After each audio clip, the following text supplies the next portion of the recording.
you men want me to leave, you'll have to make me. Now, who's going to be the first to try?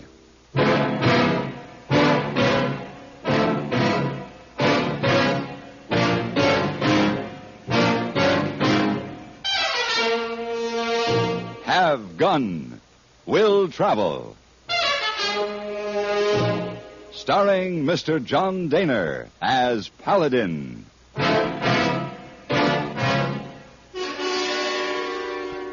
San Francisco, 1875. The Carlton Hotel. Headquarters of a man called Paladin.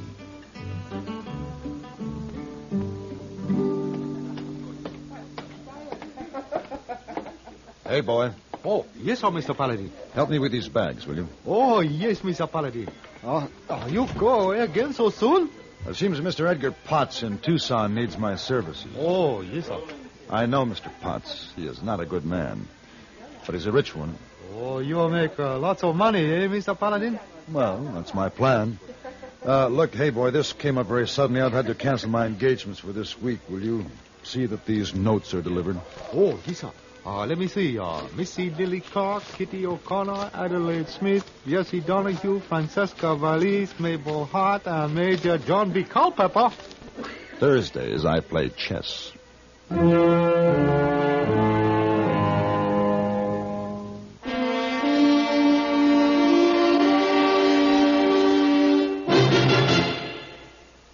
Even if you've had embarrassing dandruff for years, you can get rid of it now in 3 minutes. That's all it takes with Fitch Dandruff Remover Shampoo. Yes, unsightly dandruff's gone in 3 minutes with Fitch. Quickest, easiest of all leading shampoos. What's more, using Fitch regularly is guaranteed to keep embarrassing dandruff away. Just apply in the unique Fitch manner. Before you wet hair, rub in 1 minute. This way, Fitch shampoo penetrates right down to the scalp. Next, add water. Lather 1 minute to wash every trace of dandruff out of your hair. Then rinse 1 minute. All that loosened dandruff goes down the drain. In 3 minutes, with Fitch, 1 rubbing, 1 lathering, 1 rinsing, dandruff's gone. At the same time, gentle Fitch can leave your hair up to 35% brighter. To get rid of dandruff problems forever, brighten hair too. Use Fitch regularly. Get Fitch Dandruff Remover Shampoo today, only 59 cents.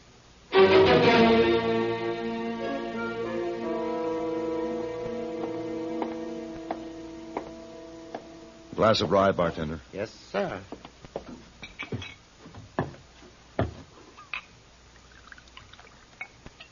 There you are. Come in on the stage. Yeah. Figure to stay a while in Brotherton? No, as soon as they get that axle fixed, I'm going on to Tucson. Where you from? San Francisco. Great little town, Frisco. Yeah. Noisy in Brotherton. What's going on? Well, now, wait till I get around there. We'll just go have a look-see. We warned you, Indian. We told you it was going to happen. Now, you listen to me. You get rid of every head of that disease stock on your place, Injun. Or we'll do more than keep you within your boundaries. We'll burn you out. How's hide and hair? I guess it ain't nothing. Might as well go back and finish your drink. He shot that Indian's horse. Now, you take that carcass away and burn it. Sickness enough without you savages bringing in more. Come on, Peavy. Who are those men? The one on the big roan's McNally. The other's Peavy, his foreman. And the Indian? Joe Whitehorse. He's got a little ranch, borders on McNally's spread. I see.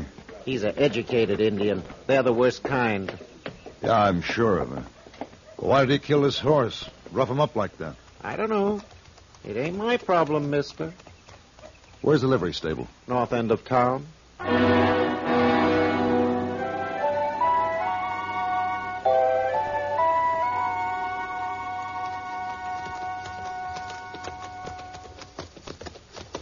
Whitehorse?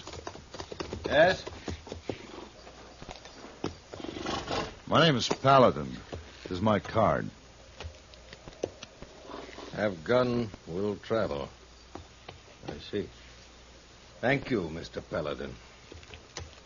Not interested? If I had money to hire you, I wouldn't be hiking 20 miles carrying this saddle. I would have another horse. I happen to be going your way. Why don't you put your saddle over this other horse of mine? No obligation. It is right to tell you, even if I had money, I would not hire you. I don't hold with men who follow the gun. I agree, Mr. Whitehorse. It's not a practical business, but 20 miles is a long walk. And this is a heavy saddle. I accept your kind offer, Mr. Paladin.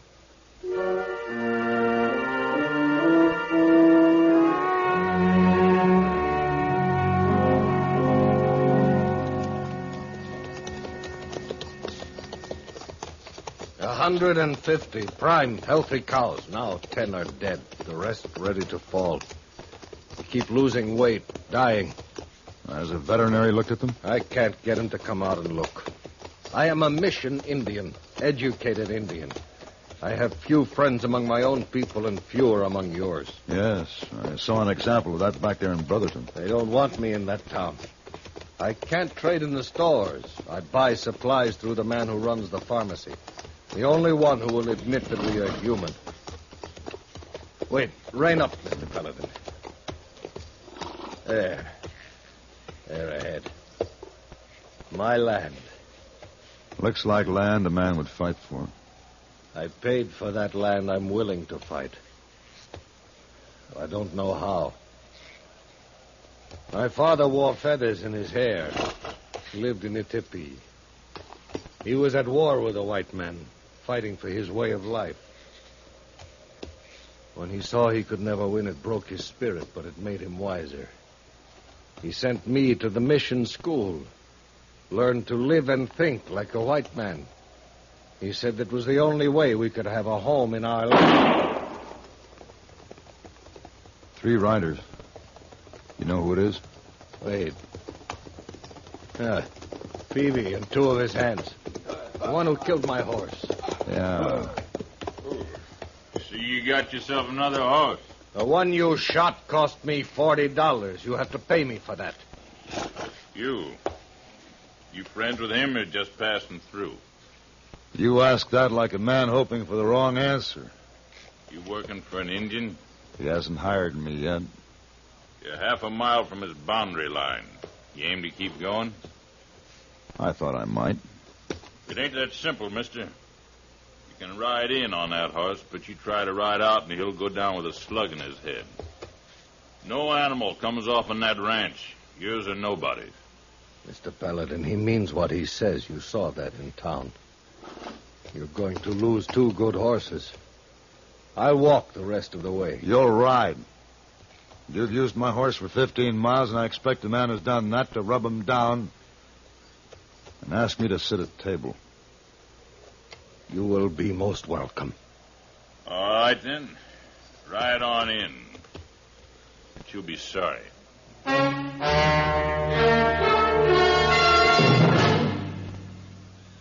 I was a teenage germ. That's right, I was a teenage germ, living in a lovely scratch on the tile bathroom floor. I came in on a saddle chew, and then I moved to the floor. There were millions of us germs, playing rock around the sink or hide and infect. My hostess was a wonderful woman. Every week she'd splash all around us with nice warm soap and water. But then some rat squealed to her about Lysol, and we had to beat it.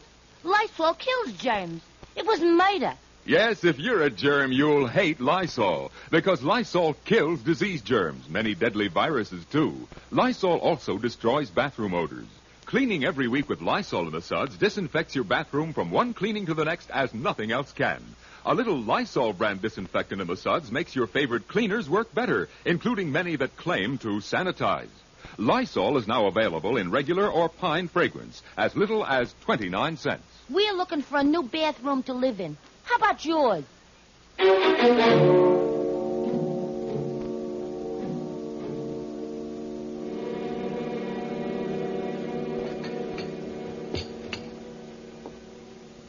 More coffee? Oh, yes. Please, Mrs. Whitehorse. So, you are a gunfighter, Mr. Paladin. Well, Mrs. Whitehorse, I have a certain talent with weapons. When people in trouble need such a talent, I hire it out to them. I see. Is a gunfighter expensive, Mr. Paladin? I have expensive tastes.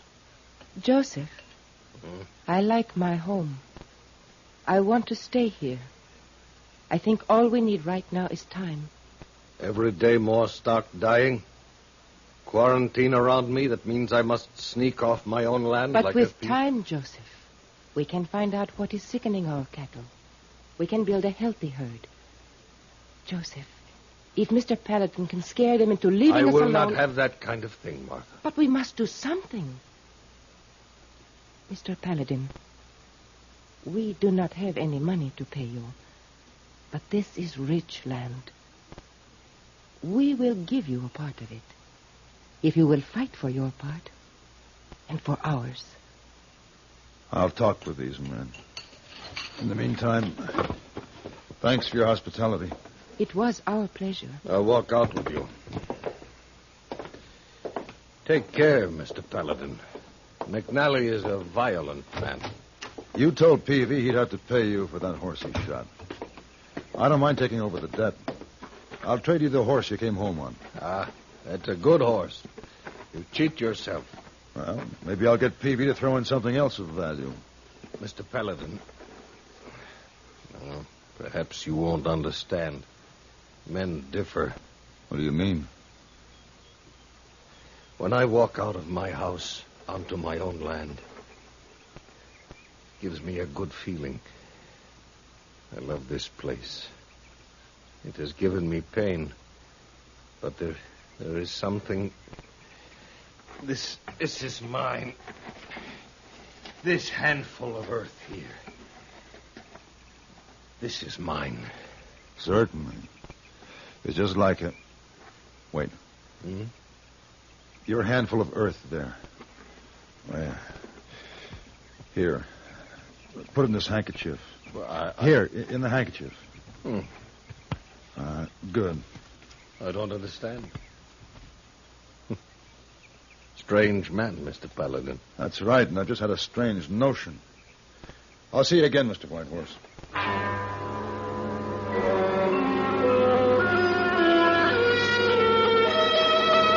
At the boundary of the White Horse Ranch, I dismounted to close the fence gate. The first rifle shot came high to my right. The second shot killed my horse. Both of them had come from somewhere in the brush behind me. I had an idea who had fired them, and I had to score to settle with.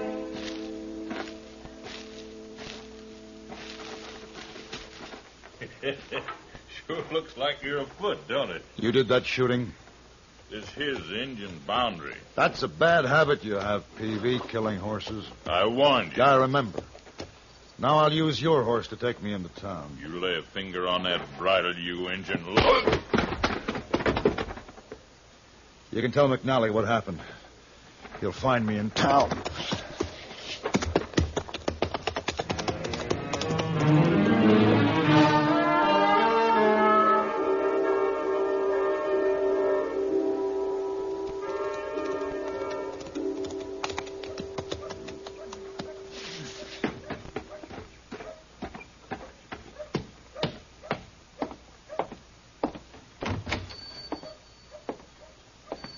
Is this the only pharmacy in town? Oh, yes. My name's Reinhardt. What can I do for you? You know the White Horses? Oh, you mean our thieving, scalping, overeducated local Indians? I do. Oh, and before you say your piece, let me inform you that this is the only store in town that'll do business with them. And proud to say it. Now, what's on your mind? Are you set up to make a chemical analysis, Mr. Reinhardt? Chemical analysis? Son, I've got the most complete laboratory south of San Francisco, back there just gathering dust. Where's there a place for science in a town where they bury a chicken head by the light of the moon to get rid of warts? Let me tell you something, mister. McNally, he tells the citizens how to think. And speaking of the devil... McNally? He's probably looking for me. Oh, what for? Here, take this. What in tarnation do you want me to do with a clod of dirt? Now, we're only supposing, Mr. Reinhardt. Run a test on this, and I'll talk to you later. Okay, but it don't make any sense.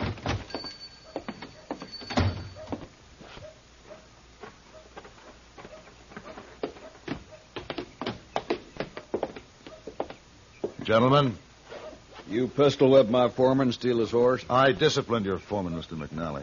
As to the horse, Peavy owed Joe Whitehorse for the one he shot. I took over the debt and settled it. You working for Whitehorse? What kind of men are we breeding that takes wages from an engine? I couldn't get $1 out of him. He doesn't have one. That's why I'm here. If you're not with the engine, what's on your mind? I want to be hired. We're doing all right. You're wasting your time trying to starve Whitehorse out. You don't have to starve. I offered to buy his place. At a profit? I offered him $10,000. Why are you so anxious to own his land? His land's good, and there's water, and I don't aim to raise my children next to some savage. Besides, he's aiming to let that cattle sickness spread over the whole range, wipe us all out on account of he hates us so. Perhaps I can persuade him to sell. How? His willingness will increase in ratio to the size of my fee. How willing do you want him to be? All right, you're hired. Get on out to his place. First, you go to the bank and draw some money. I think Whitehorse would want to be paid off in cash. That's a lot to trust you with. Well, then you carry it. And carry an additional $2,000, Mr. McNally. My fee. $2,000? How much money you think I have? How much do you hate Indians? I have some business in the pharmacy here. Then I'll see you at the Whitehorse Ranch.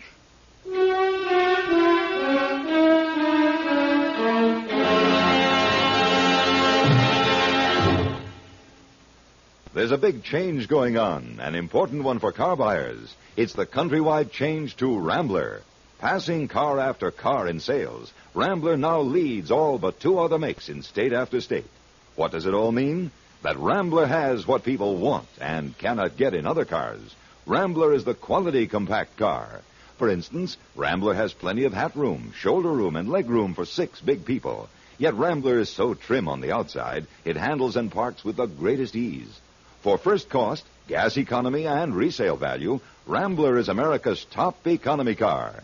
Yet only Rambler offers the fine features of personalized comfort. There are front seats that glide back and forward separately to perfectly fit short legs or long, adjustable headrests, airliner reclining seats, twin travel beds, finest air conditioning at lowest cost. Throughout, Rambler engineering is more advanced, Rambler workmanship more careful. Come in and drive the quality compact car Rambler. See your Rambler dealer.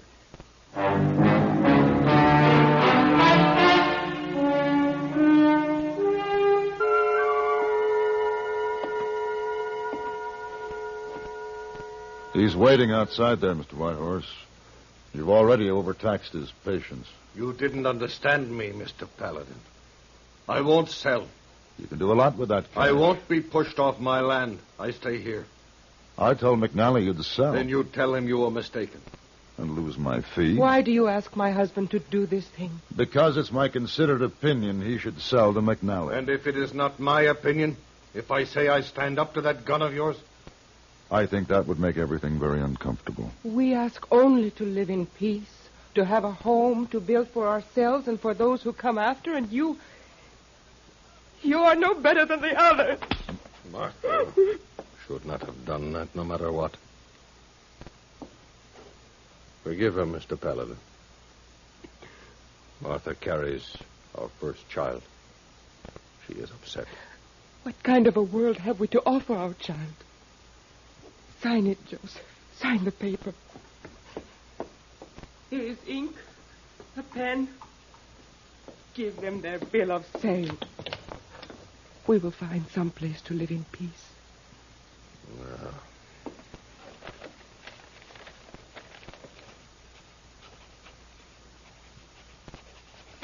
Yeah. You have earned your money. I'll tell McNally you can come in and take possession. Mr. Paladin, one day you will meet a gun faster than yours. That's probably true, Mrs. Whitehorse.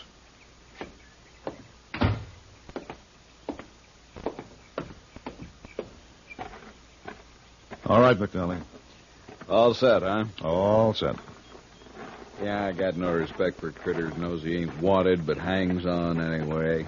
In old days, he'd be long gone by now. You've made your point, Mr. McNally.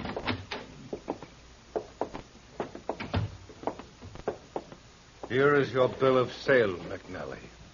It is your ranch now. And you got the money? That does it. Not quite. Let's not forget $2,000. Oh, sure. See me in town. I see you now, McNally. Oh.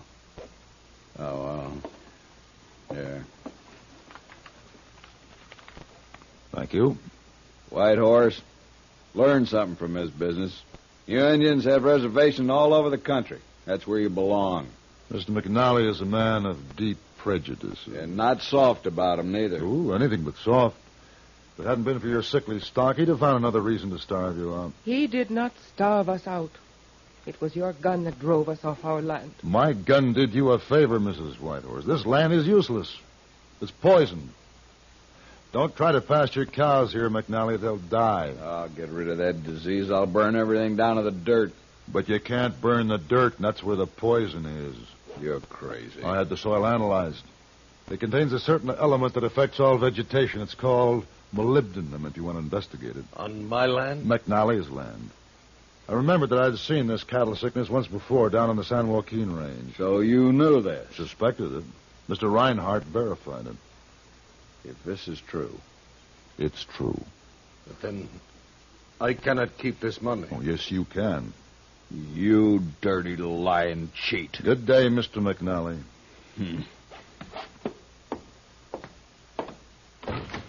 Indian lover. Mr. Paladin. I'm sorry I had to do it this way, but it's difficult to conspire with an honest man. Miss Whitehorse, I want to leave this fee from Mr. McNally as a gift for your child who is yet to be born.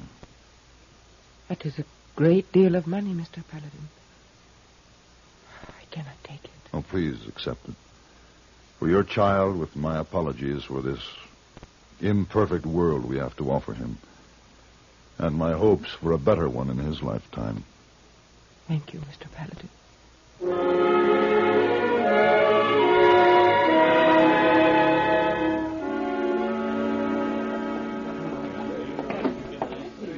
Oh, Mr. Paladin, welcome. Hello, hey boy. Did you serve the most unworthy but very rich Mr. Potts? No, I was delayed, and when I got to Tucson, Mr. Potts was dead. His wife shot him. Oh, then you don't make lots of money. Your whole trip be wasted, eh? Too bad. Not at all, hey boy. On the contrary, I found it quite rewarding. Oh, you have someone wait for you upstairs in room. Oh, well now. Yes, Major John B. Culpepper. It's Thursday. Remember?